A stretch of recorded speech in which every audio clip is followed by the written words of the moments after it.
Begin by loosening the glass clamps on each puller bar by turning the knob counterclockwise. Next, retrieve a piece of glass and load it into one or the other puller bar.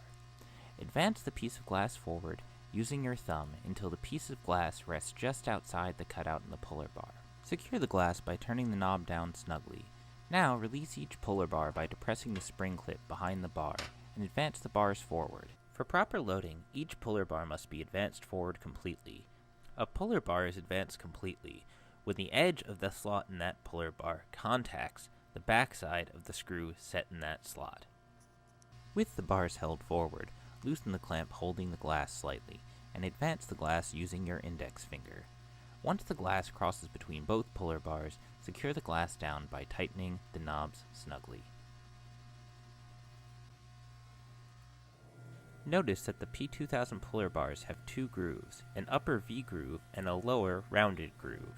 For successful micropipette fabrication, it is necessary that the glass be loaded into the upper groove of each puller bar, and that the glass cross straight and level between the two puller bars. Failure to do this will cause the laser to miss the glass and cause uneven or unsuccessful pulls.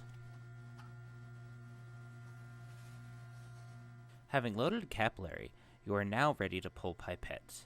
Before executing a pull, check the glass is loaded level and straight between the two puller bars, and that the glass sits in the upper groove of each bar. Thank you for watching. If you have any additional questions or concerns, please contact Sutter Instrument by writing to info@sutter.com or calling 415-883-0128.